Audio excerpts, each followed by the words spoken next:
Boa tarde, gente. Aqui sou Jefferson, presidente da Juventude Socialista da Bahia. E para mim é uma grande honra estar aqui com o meu futuro presidente, Ciro Gomes, Cirão da Massa.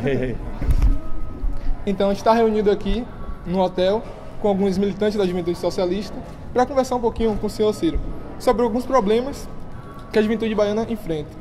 Um dado que a gente tem e se entristece muito está na questão da violência. A Bahia hoje, no Nordeste, é o estado onde mais morrem jovens. A gente teve no último Atlas da Violência mais de 3 mil homicídios por arma de fogo, e o perfil é aquele conhecido: o cara é jovem, é negro e é pobre. E isso é muito grave, porque a gente defende algumas bandeiras, mas percebe que essa questão da violência ainda assusta bastante, entende? Então a gente queria ouvir um pouquinho do senhor, o que é que o senhor tem pensado para tratar essa situação, principalmente para esse grupo de pessoas como eu, que são jovem, negro, pobre, da periferia e que são vítimas dessa política de guerra que a gente vive no dia a dia. Os números são absolutamente assustadores e pedem uma mudança profunda da atitude do Estado Nacional Brasileiro diante desse flagelo. Nos últimos 12 meses mataram-se no Brasil 60 mil pessoas.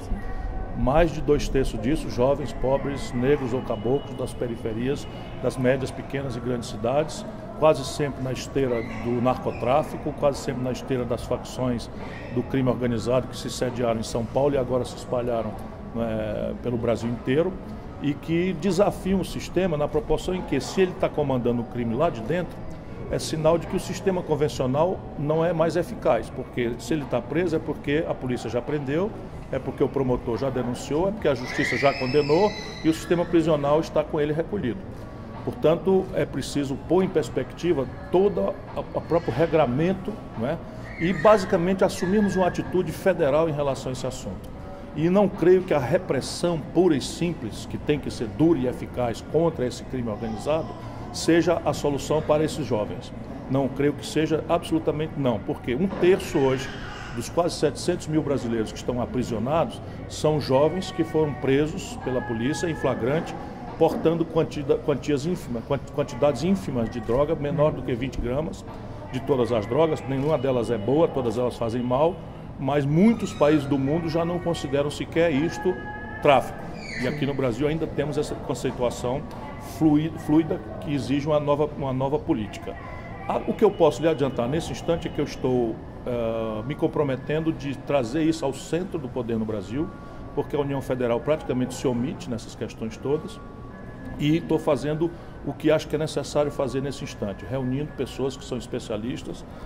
Estou me reunindo no Rio de Janeiro, ali estão vários exemplos dramáticos dessa realidade, mas também estão experts mais fáceis de serem mobilizados. Eu tenho me reunido frequentemente com eles e vou aprofundar de maneira que, em muito breve tempo, eu estarei propondo um conjunto de providências novas que nós precisamos tomar. O jovem, ele precisa de experiência para se empregar, que o primeiro emprego precisa tal, mas se ninguém der uma oportunidade, como que ele vai ter experiência? É algo que assola muito a juventude. A juventude de Salvador, por exemplo, 30% hoje está desempregada. Salvador ainda está no top 10 do ranking de cidade do desemprego. Entende? A Bahia é um dos estados onde o índice de desemprego também é um dos maiores do Brasil. O dado é muito grave, então a gente tem essa preocupação com a juventude aqui no estado e no país. A preocupação com o emprego deve ocupar o centro das nossas discussões em relação à sucessão federal do ano que vem. Evidentemente que vão tentar desviar o assunto para questões morais, questões familiares, porque a direita vai perder para nós feiamente na medida em que nós queremos discutir o que é que aconteceu para a gente deixar hoje quase 14 milhões de brasileiros no desemprego, o que é que está acontecendo para um país empurrar mais de 10 milhões dos seus cidadãos e cidadãs para o biscate, correndo do rapa da repressão na cidade, desorganizando o comércio regular. O que aconteceu com o nosso país para que você tenha hoje menos valor no salário mínimo do que tínhamos que ter? Enfim, há um punhado de coisas que nós precisamos pôr em debate. E a retomada do emprego, no caso brasileiro, só será feita na ambiência de um projeto nacional de desenvolvimento cujo motor seja uma parceria estratégica entre o Estado, enxuto, sadio, moralizado, e uma iniciativa privada convergente com uma estratégia de desenvolvimento. No caso nosso, nós temos que caminhar para uma reindustrialização do país. Porém, só isto não vai resolver esse corte do jovem, porque, como você falou claramente, há um grave hiato de qualificação para o trabalho na escola brasileira. Por média, a escola brasileira é uma escola muito careta, é uma escola que não retém o jovem, é uma escola que muito precocemente, seja pelas necessidades dramáticas de ajudar a família, seja porque é uma escola do decoreba, que não tem graça nenhuma, a nossa juventude está muito precocemente saindo. No Ceará, nós já mudamos uma lógica e o ensino médio do Estado será todo ele de tempo integral e profissionalizante. 1 em cada 4 já são assim. Nós começamos isso mais recentemente e aonde isso aconteceu mudou da água para o vinho a empregabilidade, ou seja, a condição do jovem. Pelo contrário, hoje fica na porta, né, a estrutura empresarial fica na porta disputando os garotos que estão ali treinando em cursos que são móveis. Não é o mesmo curso para sempre naquela comunidade. A gente faz um curso móvel, passa ali 1, 2, 3 anos, forma um certo grupo de pessoas estudando o ambiente econômico para a inserção dessas pessoas. E nós, de qualquer forma, temos que fazer com que o Estado Nacional Brasileiro seja encarregado de resolver essa equação. Não posso ter emprego porque não tenho experiência, não tenho experiência porque não tenho emprego. É preciso ampliar fortemente o empreendedorismo, que é um caminho muito mais consequente para o jovem moderno do que ser empregado subordinado numa relação antiga de patrão-empregado. E esse empreendedorismo também pode se capacitar, se treinar, e mecanismos de agitação econômica que o Estado Nacional pode e deve fazer, devem ser as ferramentas para isso, tipo incubadora de empresa, fazer a encomenda governamental vir para perto das universidades, de maneira que grupos de empreendedores jovens se organizem e o Estado financia o seu primeiro dinheiro contra uma compra governamental que será garantida. Isso pode ser feito em complexo industrial da saúde, no complexo industrial do agronegócio, isso pode ser feito no complexo industrial da defesa, enfim, um punhado de atividades relevantes, né, de empreender e não só de ser empregado, também na direção do jovem. Uma outra coisa que eu digo que vai para além da juventude, está na conjuntura política que a gente vive. A gente vive num momento hoje de total descrença. É muito complicado a gente se apresentar hoje, dizer somos políticos, propomos a mudança, o caminho é esse, porque dizer que é político hoje é basicamente um criminoso. Eu fiz uma pesquisa na universidade que eu estudo e o recorte que a gente teve era que 91% das pessoas acreditavam que política e corrupção estão puramente associadas. A gente dizia o seguinte, se você é político, ou você quer ganhar dinheiro, ou você quer se beneficiar de alguma forma. Claro que a gente entende, primeiro que a gente tem um lado e sabe que a política é a ferramenta pela qual a gente vai conseguir a mudança. Mas como explicar isso para aquela pessoa, aquele mãe, aquele pai de família que liga a televisão e fala num apartamento na Graça foi encontrado 51 milhões de reais em dinheiro e dólares. Imagina, é uma coisa muito difícil. É difícil a gente cobrar e pedir para essas pessoas terem essa compreensão. É preciso ter muita paciência, muita humildade, muito respeito, porque não faltam razões para que o nosso povo esteja com nojo da resultante da política. Sim.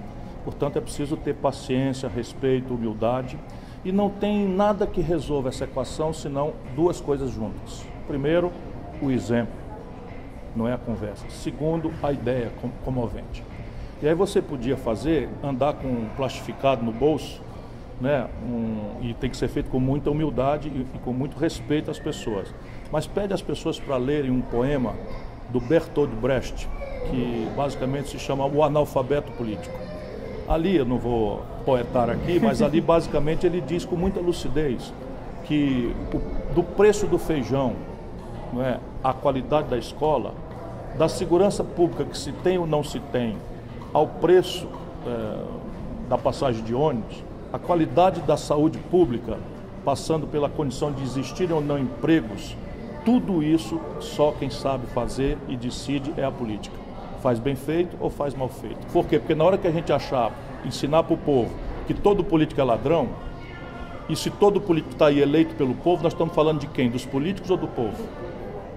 Você percebe, meu irmão? Todo político é ladrão, todos eles são eleitos pelo povo. Tu está entendendo o que é que a elite quer que tu pense? Eles estão querendo que tu pense, que nós pensemos que nós não servimos para nada, que nós não somos capazes de escolher os nossos próprios governantes, não somos capazes de escolher o nosso dirigente, portanto eles, os militares, os barões, que são os maiores corruptos desta pátria, que querem substituir o povo na jogada. Então, paciência, lê o Analfabeto Político do Bertolt Brecht e vamos lá. Se todos os políticos amanhã estarão disponíveis para você eleger ou não, preste atenção. Será que você dá valor ao seu voto? Será que você escolheu bem o seu deputado? Porque se todo mundo é ladrão e todo mundo está lá, eleito por nós, alguma coisa de fato está errada aqui conosco. O que resolve é o exemplo e a ideia. Eu, por exemplo, isso é nada mais do que a minha obrigação, eu tenho 38 anos de vida pública. 38 anos. Eu fui governador do Ceará, fui prefeito de Fortaleza, fui ministro da Fazenda, comandei a economia do Brasil, ajudei a fazer o real. Eu fui deputado federal, fui deputado estadual 2 vezes, fui ministro da Integração Nacional. Nunca respondi por nenhum mal feito na minha vida pública. E isto, como eu, tem várias pessoas. É só a população fazer um esforço, né, de saber de onde é que o cara vem, porque, volto a dizer, quem resolve a qualidade dos nossos políticos somos nós. E isso é o que está. E a ideia, o Brasil precisa se reconciliar ao redor de um projeto nacional de desenvolvimento que produza as respostas estratégicas para o nosso drama. O drama do emprego, o drama da segurança, da saúde, enfim, o drama do desenvolvimento nacional. Agora sim, não dá para ficar ao lado de Ciro Gomes e não falar da questão das reformas propostas pelo governo Temer. Para a gente finalizar, queria que você falasse um pouquinho, porque, por exemplo, a gente teve recentemente a aprovada reforma da trabalhista, que mexe drasticamente com o direito trabalhista histórico, desde a época de Getúlio, que a gente conseguiu ali, a duras penas, conseguir galgar esses direitos, e hoje a gente vê ele sendo tomado. A gente vê o que o país hoje está a leilão, de fato. Estão vendendo o Brasil. Querem pegar o Brasil e entregar para o capital internacional estrangeiro. E tem agora, em breve, para ser votada a reforma da Previdência. Queria que você falasse um pouquinho para a gente sobre essa questão. A gente vem acompanhando bastante, com uma defesa bem forte do Estado brasileiro, o Estado necessário, e, de fato, contra o ilegítimo, porque com o ilegítimo não tem conversa, não tem acordo. Repare, nós não temos que ter medo de nos reformar. Se nós olharmos o nível de concentração de renda, o nível de pobreza, o nível de violência, qualquer ângulo que a gente queira considerar, as instituições brasileiras precisam ser reformadas, precisam ser modernizadas, e nós não devemos ter medo disso. Aproveitando isso, esse usurpador, né, que chefia uma quadrilha e tomou conta da presidência da República, propõe um conjunto de reformas que são absolutamente o oposto, embora as manchetes sejam corretas. Nós precisamos redesenhar o sistema de pensões, da aposentadoria do Brasil, nós precisamos redesenhar o sistema de financiamento da Previdência do país, nós precisamos reformar e permitir que as novas relações de trabalho sejam abrigadas pela lei, porque existe todo um trabalho moderno, novas relações, trabalho em casa, trabalho, enfim. Isso não temos que ter medo, mas jamais pode ser feito isso trancado em gabinete em Brasília e introduzindo insegurança jurídica e, pior, insegurança econômica no mundo do trabalho.